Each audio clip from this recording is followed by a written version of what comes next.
నమస్కారం సార్. నమస్కారం. మీ పేరేంటి సార్? ప్రభాకర్ రెడ్డి. ప్రభాకర్ రెడ్డి. ఏ ఊరు సార్ మీది? జమ్లాపేట్. జమ్లాపేట్. అంటే ఎంత పొలం ఉంది సార్ మీకు? నాకు 6 ఎకరాలు ఉంటుంది. ఎన్నేళ్ళ నుంచి పండిస్తున్నారు పంట? 15 ఏళ్ళే. 15 ఏళ్ళు. కొంటున్నారా వడ్లు? కొంటూరు. అంటే ఇక్కడ దగ్గర పక్కన ఊరు అక్కడ వడ్లు కొనట్లేదు, కుప్పలు పోసి పెట్టుకున్నామని చెప్తున్నారు. మా దాన్ని కొంటారు, మా సెంటర్ అయితే పోతుందా? అంటే ఇంతకు ముందు కన్నా మంచి రేట్తో కొంటున్నారు, తక్కువ రేట్తో కొంటున్నారు? ఎట్లా? ఈ రేటు 100 రూపాయలు ఎక్కువనే, 40 రూపాయలు ఎక్కువ. రేటు పెంచి మంచిగా కొంటున్నారు అంటారు మొత్తానికి. రుణమాఫీ అయిందా సార్ మీకు? ఇంకా కాలేదు, ప్రాసెస్ ఉంది.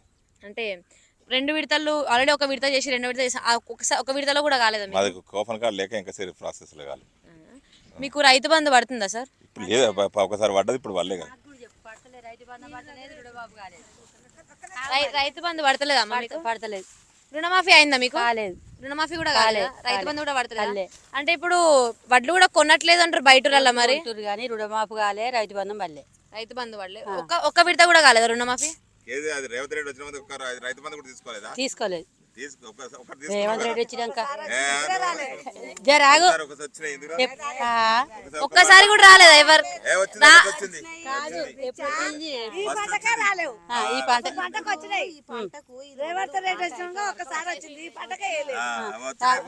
రుణమాఫీ అయిందా? ఇప్పుడు వచ్చిన వద్దుగా, ఇప్పుడు అయిందా? ఈ రేవంత్ రెడ్డి వచ్చిన వద్దుగా రుణమాఫీ కాలే మేడం, మాకైతే కాలేదు. మేము 2 లక్షలు ఉంటే ముత్తి అయిందంటే 30,000 కట్టినాము, కాలేదు.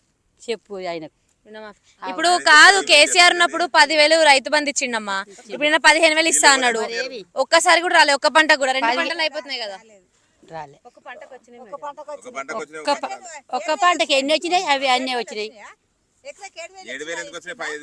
మరి అదే ఇప్పుడు ఈయన కేసీఆర్ ఉన్నంతనే వచ్చినాయి ఒక పంటకు.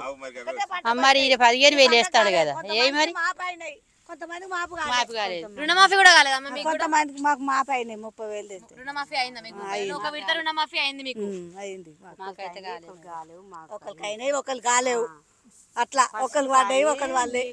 మాకైతే వాళ్ళేవు, ఇప్పుడు అప్పుడు పడ్డాయి. అంటే ఇప్పుడు మహిళలకి 2,500 కూడా ఇస్తా అన్నారు. పిరి వస్తుంది, బస్ అయితే బస్ ఒకటి వచ్చింది, కరెంట్ ఒకటి వచ్చింది,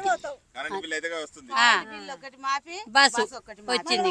ఇంకోటి 900 తీసుకుంటుండు, 500 అన్నారు, 400 అకౌంట్ లో పడతాయి అంటారు. కానీ మరి పడుతున్నాయా పడతలేవా తెలియదు. ఇంకా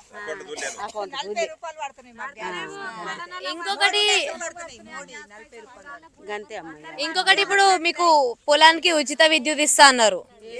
అది కూడా అసలు దానికి కూడా ఏం లేదు.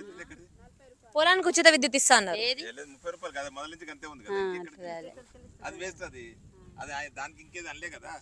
అది కాక అసలు ఇప్పుడు రేవంత్ రెడ్డి పాలన మంచిగా, కేసీఆర్ పాలన మంచిగా ఉందా? మంచిగా ఉందో. ఆయన ఇదైంది, మా కడుపు నిండాలి. మా దగ్గర ఏం పెట్టకూరు, కానీ మేము కష్టం చేసుకోవాలి, మా కడుపు నిండాలి. అందరు మమ్మల్ని కొట్టేటోళ్ళే ఊర్రు. ఈ రేవంత్ రెడ్డి వస్తే ఇది ఇస్తాడు, కరువు పని చేసేటోళ్ళకి ఇది ఇస్తా, అది ఇస్తా, ఏది లేదు. సపరేట్ పని చేసుకోవాలి, మేము బతకాలి. ఆయన కట్టే ఈయన కట్టే బెల్లం, ఆయన కట్టే బెల్లం. అంత కష్టం చేస్తే బస్సు కరెంట్ మాఫ్ చేసిండు. అరే పోయినాడు ముచ్చట ఒక బస్సు కరెంటే మాఫ్ చేసిండు. కానీ 1500 వేస్తాం. ఆయన గరీబ్ వాళ్ళకి మేము గ్రూప్లో లేవు, మా వేస్తే అయిపోతుందిగా సారు. మరిన్ని ట్రెండింగ్ వీడియోల కోసం న్యూస్ 18 తెలుగు యూట్యూబ్ ఛానల్ను సబ్స్క్రైబ్ చేసుకోండి.